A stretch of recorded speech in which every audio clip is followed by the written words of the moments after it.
Before there was sin, God existed. പാപം ഉണ്ടാകുന്നതിന് മുമ്പേ ദൈവം ഉണ്ടായിരുന്നു. Hello, They are stunned, I think. വെടികൊണ്ടിരിക്കുക. Hallelujah. Before sin existed, God lived. ഓ പ്രിയപ്പെട്ടവരെ, പാപം ഉണ്ടാകുന്നതിന് മുമ്പേ ദൈവം ഉണ്ടായിരുന്നു. And he was holy from the beginning. ഓ അവൻ ആദ്യം മുതൽ അവൻ വിശുദ്ധനായിരുന്നു. Holiness is a wholeness, okay? It's completeness. ഓ വിശുദ്ധി എന്ന് പറഞ്ഞാൽ പൂർണ്ണത എന്നായി അർത്ഥം. Not just absence from sin. ഓ പാപത്തിൽ നിന്ന് മാറുന്നതല്ല, പൂർണ്ണത. അതത്രയല്ല. Absence of sin is just a part of it. ഓ പാപത്തിൽ നിന്ന് അകന്നു നിൽക്കാന്ന് പറഞ്ഞാൽ അതിന്റെ ഒരു ഭാഗം മാത്രമാണ്. Hallelujah. Hallelujah. If I turn to God, my back part is facing sin. ഞാൻ ദൈവത്തിലോട്ട് തിരിയുമ്പം എന്റെ ഒരു ഭാഗം ദൈവത്തിലോട്ട് ഇരിക്കുമ്പോൾ തന്നെ എന്റെ ഒരു വർഷം എക്സ്പോസ്ഡ് ആണ്. അത് പാപത്തിന് തക്കവണ്ണം എക്സ്പോസ്ഡ് ആണ്. So the problem is where you are looking. എവിടെയാണ് നിങ്ങൾ നോക്കുന്നതെന്നുള്ളതാണ്. In Proverbs it says, for as a man thinketh in his heart, so is he. സദൃശവാക്യങ്ങൾ ഇങ്ങനെയാ പറയുന്നത്, ഒരു മനുഷ്യൻ ഹൃദയത്തിൽ കാണുന്നത് അത്രേ അവൻ വിശ്വസിക്കുന്ന അത്രേ അവൻ കാണുന്നത്, അവൻ ആകുന്നത്. If you are always thinking about sin, നിങ്ങളുടെ പാപത്തെ കുറിച്ച് എപ്പോഴും ചിന്തിക്കുന്നെങ്കിൽ you will always live in sin. നിങ്ങൾ എപ്പോഴും പാപത്തിൽ തന്നെ ജീവിക്കും. If you are always thinking about Jesus, എപ്പോഴും നിങ്ങൾ യേശുവിനെ കുറിച്ച് ചിന്തിക്കുന്നത്, you live like Jesus. നിങ്ങൾ യേശുവിനെ പോലെ ജീവിക്കും. Hallelujah. Hallelujah. What you think in your heart, നിങ്ങളുടെ ഹൃദയത്തിൽ എന്താ നിങ്ങൾ ചിന്തിക്കുന്നു? I don't care how much you pray, oh God help me, oh God help me, but you are always facing sin. Oh God help me. No, it will not work.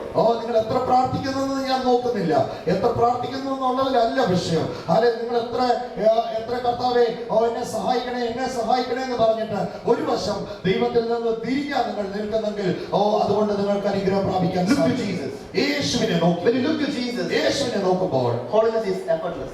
പ്രിയപ്പെട്ടവരെ, വിശുദ്ധി എന്ന് പറയുന്നത് നമ്മുടെ പ്രവൃത്തി കൊണ്ടല്ല, നമ്മുടെ ഹല്ലേലൂയ ഇന്ന് തന്നെ അത് ലഭിക്കും, നമ്മുടെ അനുഗ്രഹം തന്നെ വന്നുകൊണ്ടിരിക്കും. Okay, John chapter 8 verse 1. യോഹന്നാന്റെ സുവിശേഷം അതിന്റെ 8-ാം അധ്യായം അതിന്റെ 1-ാമത്തെ വാക്യം വായിക്കപ്പെടുന്നു. ശ്രദ്ധിക്കുക. 8:1. This is the instance where a woman was caught in adultery and was brought before Jesus. 8-ാം അധ്യായം 1. യേശു ഒലിവമലയിലേക്ക് പോയി. ആദ്യകാലത്ത് അവൻ പിന്നെയും ദേവാലയത്തിൽ ചെന്നു. ജനമൊക്കെയും അവന്റെ അടുക്കൽ വന്നു.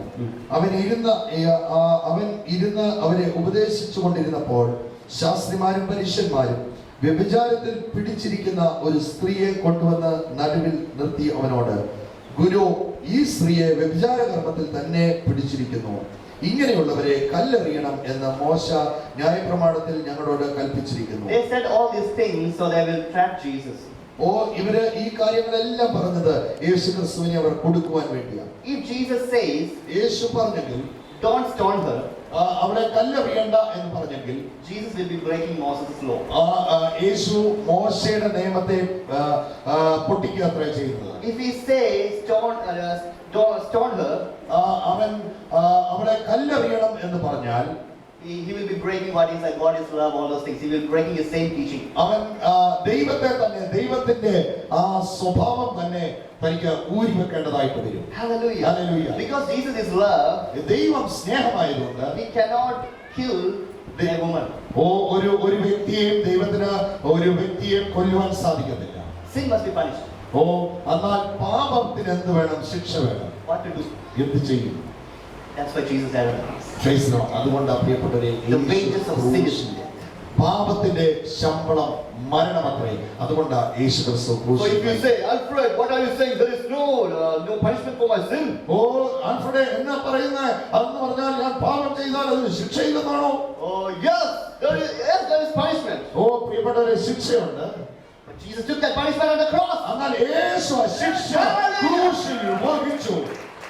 I'm not making light of sin. ഞാൻ പാപത്തെ അങ്ങ് ചുരുക്കി കാണുകയാണെന്നല്ല പറയുന്നത്. I'm making big of my what Jesus has done on the cross. യേശുവിനെ ആ പാപത്തെക്കാൾ വലിപ്പത്തിൽ വലിയൊരു ക്യാൻവാസിൽ ഞാൻ ഇന്ന് പകൽ വരച്ചു കാണിക്കാൻ ശ്രമിക്കുക. Yes, there is sin in my life. പ്രിയപ്പെട്ടവരെ, എന്റെ ജീവിതത്തിൽ പാപമുണ്ട്, കുറവുണ്ട്. But I look to my Jesus. എന്നാൽ ഞാൻ യേശുവിനെ നോക്കുമ്പോൾ, when I look to Jesus, ഞാൻ യേശുവിനെ നോക്കുമ്പോൾ, I know all my sins have been taken away. എനിക്കറിയാം എന്റെ എല്ലാ പാപവും എടുത്തു കളഞ്ഞു. And that gives me power to live over sin. അതുകൊണ്ട് എനിക്ക് പാപത്തിന്റെ മേലിൽ ജീവിക്കുവാനുള്ള ധൈര്യം തന്റേടമുണ്ട്. I don't live victorious over sin just by my my willpower. ഓ എന്റെ കഴിവ് കൊണ്ടോ എന്റെ എന്തെങ്കിലും പ്രവൃത്തി കൊണ്ടോ അല്ല ഞാൻ പാപത്തെ ജയിച്ച് I ജീവിക്കുന്നത്. live in holiness because I am made holy by Christ Jesus. ഓ ഞാൻ വിശുദ്ധിയിൽ ജീവിക്കുന്നത് എന്നെ യേശുക്രിസ്തു മുഖാന്തരം അവൻ എന്നെ ഒരു വിശുദ്ധനാക്കിയതുകൊണ്ട്. And then they said like this they had said testing him that they might have something of which to accuse him. But Jesus stooped down and wrote on the ground with his finger as though he did not hear. So when they continued asking him, he raised himself up and said to him, "He who is without sin among you, let him throw a stone at her first." അതിന്റെ 8:6 മുതൽ ഇത് അവനെ കുറ്റം ചുമത്തുവാൻ സംഗതി കിട്ടേണ്ടതിന് അവനെ പരീക്ഷിച്ച് ചോദിച്ചതായിരുന്നു. യേശുവോ തനിക്ക് വിരൽ കൊണ്ട് നിലത്ത് പരീക്ഷിച്ച് ചോദിച്ചായിരുന്നു. യേശുവോ കുനിഞ്ഞ് വിരൽ കൊണ്ട് നിലത്ത് എഴുതുകയായിരുന്നു. അവർ അവനോട് ചോദിച്ചുകൊണ്ടിരുന്നപ്പോൾ അവൻ നിവർന്നു നിങ്ങളിൽ പാപമില്ലാത്തവൻ അവിടെ കല്ലുകൊണ്ട് എറിയട്ടെ എന്ന് അവരോട് പറഞ്ഞു. പിന്നെയും കുനിഞ്ഞ് വിരൽ കൊണ്ട് നിലത്ത് എഴുതിക്കൊണ്ടിരുന്നു. അവർ അത് കേട്ടിട്ട് മനസാക്ഷിയുടെ ആക്ഷേപം ഹേതുവായി മൂത്തവരും ഇളയവരും ഓരോരുത്തരായി വിട്ടുപോയി. യേശു മാത്രവും നടുവിൽ നിൽക്കുന്ന സ്ത്രീയും ശേഷിച്ചു. And in verse 9 it says, "And so no one but the woman, he said to her, Woman, where are those accusers of yours? Has no one condemned you?" അതിനുശേഷം യേശു നിവർന്ന് അവളോട് ചോദിച്ചു, സ്ത്രീയെ അവർ എവിടെ? She said, "No one, Lord." ആരും നിന്നെ ശിക്ഷ വിധിച്ചില്ലയോ എന്ന് ചോദിച്ചതിന് ഇല്ല എന്ന് കർത്താവ് എന്ന് അവൾ പറഞ്ഞു. And Jesus said to her, "Neither do I condemn you. Go and sin no more." ഓ യേശു എന്നിട്ട് അവളോട് ഇങ്ങനെ പറഞ്ഞു, ഞാനും നിനക്ക് ശിക്ഷ വിധിക്കുന്നില്ല, പോക, ഇനി പാപം ചെയ്യരുത്. I know the problem with us is that we only hear the last part. പ്രിയപ്പെട്ടവരെ, പലപ്പോഴും നമ്മൾ അതിന്റെ അവസാന ഭാഗമാക്കണം. We only hear go and sin no more. നമ്മൾ ഇത് മാത്രമാണ് കേട്ടത്, ഇനി പാപം ചെയ്യരുത്. You cannot have power when you only hear that. അത് മാത്രം ഞാൻ നിങ്ങൾ കേൾക്കുമ്പോൾ നമുക്ക് ശക്തി ഉണ്ടാകും. If you only hear go and sin no more, you will try to go and sin no more by your effort. പലപ്പോഴും അത് കേൾക്കുമ്പോൾ പാപം ചെയ്യാതിരിക്കുമ്പോൾ എന്റെ നിങ്ങളുടെ കഴിവ് കൊണ്ട് പാപം ചെയ്യാതിരിക്കാൻ ഞാൻ ശ്രമിക്കും. Jesus first said, "Neither do I condemn you." പ്രിയപ്പെട്ടവരെ, യേശു ആദ്യം പറഞ്ഞത്, ഞാനും നിന്നെ കുറ്റം വിധിക്കുന്നില്ല. Hallelujah. If you don't condemn yourself, അവൻ എന്നെ കുറ്റം വിധിക്കുന്നില്ല.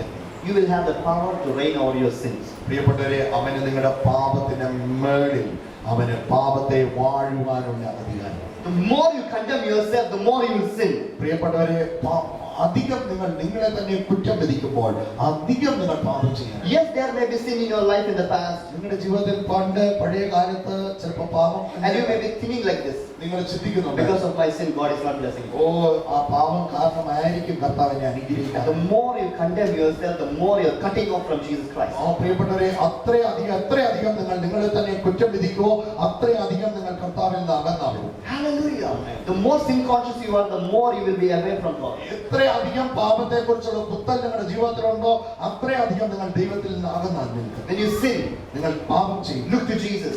Look to the cross. ആ ക്രൂശിലോട്ടൊന്ന് നോക്കണം. That's my punishment. ഒരു പാപം നിങ്ങളുടെ ജീവിതത്തിൽ വരുമ്പോൾ ആ ക്രൂശിലോട്ടൊന്ന് നോക്കി, ഹല്ലേലൂയ, ആ പാപത്തിന്റെ ശിക്ഷ അവിടെ വിധിക്കപ്പെട്ടത് നിങ്ങൾ. That's my judgment. പ്രിയപ്പെട്ടവരെ, അതാ എന്റെ ന്യായവിധി അവിടെയാണ്. Hallelujah. Hallelujah. Because Jesus took my punishment. കാരണം യേശു എന്റെ പാപത്തിന് പരിഹാരം I will never be condemned. ഒരിക്കലും ഞാൻ പാപത്തെ കുറിച്ചുള്ള എന്റെ ജീവിതത്തിലുണ്ട്. That's why Romans 8:1 says, "There is therefore now no condemnation to them who are in Christ Jesus."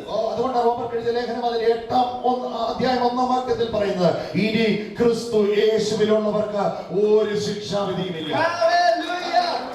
There is present tense. ഇന്നത്തെ കുറിച്ച് വർത്തമാനകാലത്തിലാണ് അത് എഴുതിയിരിക്കുന്നത്. There is therefore now. Right, 2 times Paul is saying there is present tense, okay? Therefore now present tense, no condemnation. അത് വർത്തമാനകാലത്തിൽ പിന്നെയും ഒന്നുകൂടെ ഇംഗ്ലീഷിൽ അത് ഒന്നുകൂടെ വർത്തമാനകാലത്തിൽ എഴുതിയിരിക്കുന്നത്. മലയാളത്തിൽ വരുമ്പോൾ ആ therefore there is എന്ന് 2 പ്രാവശ്യം പറഞ്ഞിട്ടില്ല. ഒരിക്കൽ ക്രിസ്തു യേശുവിൽ ഉള്ളവർക്ക്. ഹല്ലേലൂയ. ഇന്ന് ഈ വചനം കേൾക്കുന്നവർ ശുദ്ധിയുള്ളവരായി തീർന്നു എന്ന് പറയുന്ന പോലെ തന്നെ യേശുക്രിസ്തുവിനെ സ്വീകരിച്ചപ്പോൾ തന്നെ നിങ്ങളുടെ പാപം പോയി. Amen. Amen. Hallelujah. When you believe that, hallelujah. വിശ്വസിക്കുന്നു. When you believe that, വിശ്വസിക്കുമ്പോൾ you will have power to reign over your sin. നിങ്ങളുടെ നിങ്ങളുടെ പാപത്തിന്റെ മേളിൽ നിങ്ങൾ വാഴുവാൻ തുടങ്ങും. You have called to be reigning over your sin. പാപത്തിൽ വാഴുവാൻ തുടങ്ങും. Hallelujah. Hallelujah. You don't have to be worried and tensed about your sin. നിങ്ങളുടെ പാപത്തെ കുറിച്ച് ഭാരപ്പെടുവോ വിഷമിക്കുവോ നിങ്ങൾ ചെയ്യേണ്ട ആവശ്യം. You shall know the truth and the truth will set you free. നിങ്ങൾ സത്യം അറിയുകയും വചനം പറയുന്ന പോലെ സത്യം അറിയുകയും സത്യം നിങ്ങളെ സ്വതന്ത്രരാക്കുകയും You don't have to go for any Bible school or any course. അതിനായിട്ട് ബൈബിൾ സ്കൂളിലോ കോഴ്സിലോ ഒന്നും നിങ്ങൾ പോകേണ്ട. When you know the truth will set you free. നിങ്ങളുടെ യേശുക്രിസ്തു എന്ന സത്യം നിങ്ങൾ തിരിച്ചറിയുമ്പോൾ ആ സത്യം നിങ്ങളെ സ്വതന്ത്രരാക്കും. So let this word always remind you in your heart. ഈ വചനം നിങ്ങളുടെ ഹൃദയങ്ങളിൽ വസിക്കട്ടെ. Neither do I condemn. ഞാൻ ഇനി എന്നെ കുറ്റം വിധിക്കത്തില്ല. Go and sin no more. ഞാൻ പാപം ഇനി ചെയ്യത്തുമില്ല. Every eye closed. ഇവിടെ ഞാൻ നിർത്തുന്നു. കാരണം ദൈവത്തിൽ നിന്ന് ജനിച്ചവൻ പാപം ചെയ്യുന്നില്ല. Every eye closed. എല്ലാ കണ്ണുകളും അടച്ച് Every head bowed. എല്ലാ തലകളും വണങ്ങി. And see Jesus standing before you. നിങ്ങളുടെ മുമ്പിൽ യേശു നിൽക്കുന്നു. And he's saying, neither do I condemn you. ഞാൻ നിങ്ങളെ ഒരിക്കലും കുറ്റം വിധിക്കുന്നു. Go and sin no more. ഇത് പാപം ചെയ്യുന്നു. Hallelujah. Jesus took all your beatings. പ്രിയപ്പെട്ടവരെ, യേശു നിങ്ങളുടെ നിങ്ങൾ ഏൽക്കേണ്ട ഇപ്പൊ ആരും എഴുന്നേക്കരുത്. നിങ്ങൾ നിങ്ങൾ ഏൽക്കേണ്ട എല്ലാ അടികളും എന്റെ കർത്താവ് ക്രൂശിൽ അടി ഏറ്റു. എല്ലാം നമ്മൾ ചെയ്തു. If you are punishing yourself, നിങ്ങളെ തന്നെ കുറ്റം വിധിക്കുന്നു. punishing yourself, നിങ്ങളെ തന്നെ കുറ്റം വിധിക്കുന്നെങ്കിൽ ശിക്ഷിക്കുന്നെങ്കിൽ you are taking the place of Jesus Christ. നിങ്ങൾ യേശുവിന്റെ സ്ഥാനം നിങ്ങൾ എടുക്കുക. You are becoming your own savior. നിങ്ങളുടെ രക്ഷകൻ നിങ്ങൾ തന്നെ നിങ്ങളുടെ രക്ഷകനാകാൻ ശ്രമിക്കുക. Two people sinned before the cross. രണ്ട് വ്യക്തികൾ ആ ക്രൂശിന് മുമ്പിൽ പാപം ചെയ്തു. One was Judas. ഒന്ന് യൂദാസ് ആയിരുന്നു. He hanged himself. അവനെ തന്നെ നഷ്ടപ്പെടുത്തുവാനിടയായി. Hallelujah. And the same way Peter also sinned. അതുപോലെ തന്നെ പത്രോസും പാപം ചെയ്തു. But he waited till Jesus resurrected. എന്നാൽ യേശു ഉയർത്തെഴുന്നേൽക്കുന്നത് വരെ അവൻ അവിടെ നിൽക്കുവാനിടയായി. Only a proud person can say, ഒരു തന്റെ ഇടമുള്ള ഒരു വ്യക്തിക്ക്, അഹങ്കാരിയായ വ്യക്തിക്ക്, I don't need Jesus' sacrifice. എനിക്ക് ദൈവത്തിന്റെ ശുദ്ധീകരണം വേണ്ടെന്ന് ഒരു തന്റേടിയായ വ്യക്തിക്ക് ഒരു അഹങ്കാരിക്ക് മാത്രമേ പറയാൻ പറ്റൂ. Only a humble person can say, ഒരു എളിമയുള്ള വ്യക്തി, yes, I sinned, ഞാൻ പാപം ചെയ്തു, but I received Jesus' forgiveness. എന്നാൽ ഞാൻ യേശുവിന്റെ I will not punish myself. ഞാൻ എന്നെ തന്നെ The കുറ്റപ്പെടുത്തി. Bible says, തിരുവചനം പറയുന്നു, it is God who justifies. എന്നെ കർത്താവ് നീതീകരിച്ചു. Who is he that condemns? Who is he that condemns? അവൻ കുറ്റം വിധിക്കുന്ന കർത്താവ് നീതീകരിച്ചതിനെ ആർ കുറ്റം വിധിക്കും? You cannot condemn yourself. നിങ്ങൾക്ക് നിങ്ങളെ കുറ്റം വിധിക്കുവാൻ You have no right for that. അതിന് അവകാശമില്ല. Jesus brought you with a price. യേശു ക്രിസ്തു വില കൊടുത്ത് നിങ്ങളെ വാങ്ങിച്ചു. I want to give you an opportunity. ഇന്ന് ഒരു അവസരം തരുവാനാണ്. If anybody over here sitting over here has not received Jesus Christ as your Lord and Savior, ഇവിടെ ഇരിക്കുന്ന ആരെങ്കിലും യേശു ക്രിസ്തുവിനെ കർത്താവിന്റെ രക്ഷകനായിട്ട് സ്വീകരിച്ചിട്ടില്ല? will you please raise your hands? ആ കരം ഉയർത്തിയാൽ നിങ്ങൾക്ക് വേണ്ടി പ്രാർത്ഥിക്കാൻ I ആഗ്രഹിക്കുന്നു. want to pray for you. First time. ആദ്യമായിട്ട് ഞാൻ നിങ്ങൾക്ക് വേണ്ടി പ്രാർത്ഥിക്കാൻ ആഗ്രഹിക്കുന്നു. ആദ്യമായിട്ട് ഏതെങ്കിലും ഒരു വ്യക്തി A person is born again when they receive Jesus Christ into their life. ഒരു വ്യക്തി വീണ്ടും ജനിക്കുന്നത് യേശു ക്രിസ്തുവിനെ കർത്താവും രക്ഷകനുമായിട്ട് ഹൃദയത്തിൽ സ്വീകരിക്കുമ്പോൾ അവൻ വീണ്ടും ജനന അനുഭവം ഉണ്ടാകും. I think there is no one. ആരുമില്ലെന്ന് ഞാൻ വിശ്വസിക്കുന്നു. I bless you in Jesus' name. ഞാൻ യേശു ക്രിസ്തുവിന്റെ നാമത്തിൽ നിന്നെ അനുഗ്രഹിക്കുന്നു. ഹല്ലേലൂയ. പ്രാർത്ഥന കേട്ട കർത്താവിനെ കരങ്ങളെ അടിച്ച് നമുക്കൊന്ന് സ്തുതിക്കാം.